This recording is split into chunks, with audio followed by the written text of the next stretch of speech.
এটি একটা Islamic video. এই ভিডিও থেকে আমাদের অনেক কিছু শিখার আছে।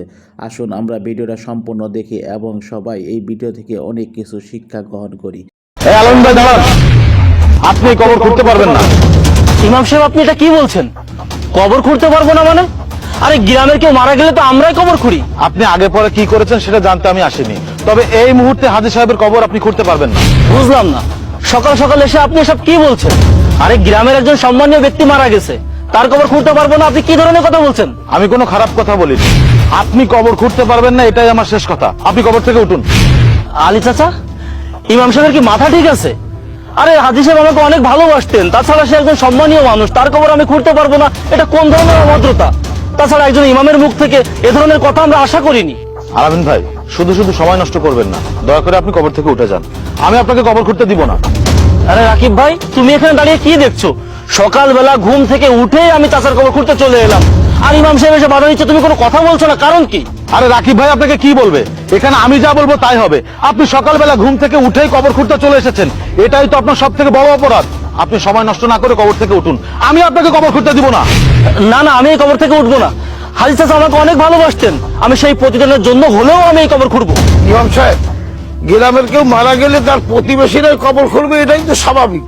তাছাড়া আলামিন হাজী সাহেবের খুব কাছের লোক, আর 12 মাস কাল তার বাড়িতেই কাজ করে খায়। তাছাড়া আলামিন হাজী সাহেবকে চাচা বলেই ডাকতো, সেই সুবাদে সে তো তার ভাইপোই হয়। তা চাচার কবর ভাইপো খুলবে, তাতে সমস্যা কোথায়? আচ্ছা, আপনার সমস্যা কি? আপনি তাকে কবর খুঁড়তে নিষেধ করছেন কেন?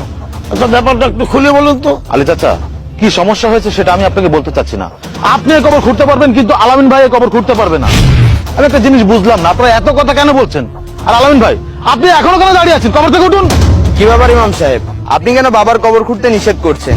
তাছাড়া গ্রামে কেউ মারা গেলে আলামিন ভাই, আলী চাচা এনারাই তো কবর খুঁড়েন। তাছাড়া বাবা বেঁচে থাকতে বাবা এনাদের সাথে নিয়ে অনেক ভালো কাজ করেছেন। আমার জানা মতে বাবা তো কোনো খারাপ কাজে লিপ্ত হননি, তাহলে কেন আপনি আমার বাবার কবর খুঁড়তে নিষেধ করছেন? হাজী সাহেবের কবর খুঁড়তে আলামিন ভাইকে কেন নিষেধ করছি শুনতে চান? তাহলে শুনুন।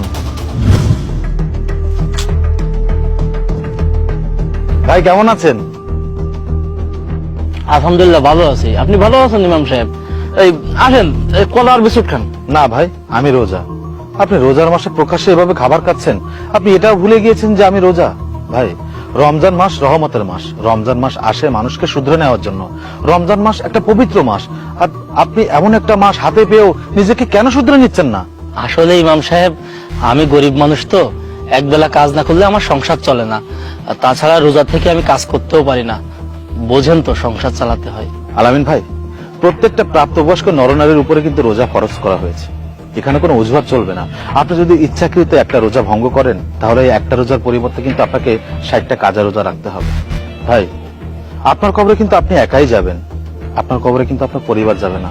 আমি এমনটা বলছি না যে আল্লাহর ইবাদত করার জন্য আপনাকে সংসার ছেড়ে দিতে হবে। ভাই, আমরা মুসলমান, আমাদেরকে সংসারও চালাতে হবে এবং আল্লাহর ইবাদতও করতে হবে। দেখুন, রমজান মাস মানে হচ্ছে রহমত, বরকত, মাগফিরাতের মাস। এই মাসে মানুষ পাপ থেকে মুক্ত হয়। আমি আশা করছি আপনি আগামীকাল থেকে রোজা রাখবেন, নামাজ পড়বেন। কি আপনি আমাকে কথা দিচ্ছেন তো? আসলে হুজুর, আমি আপনাকে কথা দিতে পারছি না। আসলে আমার ওই পরিবার পরিজন নিয়ে ভালো থাকার জন্য কাজ করতে হয় তো, সেজন্য রোজা থাকা আমার জন্য খুবই কষ্টদায়ক। ভাই, আপনাকে তো পারতেই হবে, আমরা মুসলমান, এটা বললে তো হবে না। ভাই, আগামীকাল থেকে আপনি ফজরের নামাজ মসজিদে এসে জামাতের সাথে আদায় করবেন এবং আপনি রোজা থাকবেন। ভাই, আরে এই 2 টাকার ইমাম, তুমি এখানে এসে আমাকে এত জ্ঞান দিচ্ছ কেন? আমি বললাম না আমি রোজা থেকে কাজ করতে পারি না, আমার পরিবার পরিজন আছে, যত সব 2 টাকার ইমামতি করে আমাকে এসে জ্ঞান দিতে। আচ্ছা আলামিন ভাই, আপনি কি ফজরের নামাজ আদায় করেছেন? মানে না, ফজরের রক্তে একটু শীত শীত ভাব ছিল তো, যার জন্য মসজিদে যাওয়া হয়নি। আপনি মসজিদে নামাজ আদায় করতে পারেননি তাতে কি? নামাজ তো বাড়িতেও আদায় করা যায়। তাছাড়া মহল্লার মসজিদের তো একটা হক আছে। আমাদের প্রত্যেকটা মানুষের উচিত মহল্লার মসজিদে গিয়ে জামাত সহকারে নামাজ আদায় করা। ইমাম সাহেব, আপনার কথা আমি বুঝতে পেরেছি। আলামিন যেটা করেছে অন্যায় করেছে। আলামিনের উচিত ছিল আপনাদের কথা মোতাবেক নামাজ পড়া এবং রোজা রাখা, সেটা সে করতে পারেনি।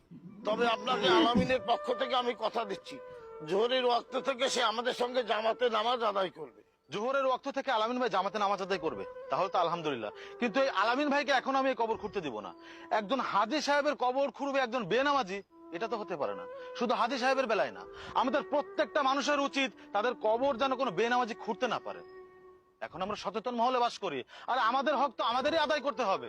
আমাদের হুঁশ থাকতে আমরা এমন পাপ কাজে তো লিপ্ত হতে পারবো না। ইমাম সাহেব, আলামিন ভাই তো জোহরের রক্ত থেকে নামাজ আদায় করবেন, তাহলে তিনি বাবার কবরটা খুঁড়ুক না। রাকিব ভাই, আপনি কোনো কথা বলবেন না। আপনার বয়স অল্প, তাই হয়তো আপনি অনেক কিছু জানেন না। আমি একজন জানলেওয়ালা মানুষ এখানে উপস্থিত, আর আমার জানা সত্ত্বে আমি এমন পাপ কাজটা এখানে করতে দিতে পারি না। ইমাম সাহেব, তাহলে এখন কবর খোঁড়ার জন্য লোক পাবো কোথায়? ইমাম সাহেব, আসলে আমি আপনার সাথে অনেক বড় অন্যায় করে ফেলেছি, যার জন্য আমি আপনার কাছে ক্ষমা চাচ্ছি। আপনি আমাকে ক্ষমা করে দিন। তবে আমার একটা অনুরোধ, আমি হাজী চাচার অনেক ঘনিষ্ঠ ছিলাম, যার জন্য আপনি আমাকে কবরটা খুঁড়তে দিন না। আর আমি কথা দিচ্ছি, জোহরের ওয়াক্ত থেকে আমি জামাতের সহিত নামাজ আদায় করবো ইনশাআল্লাহ। আপনি কবর খুঁড়তে পারবেন না। উঠুন, কবর থেকে উঠুন।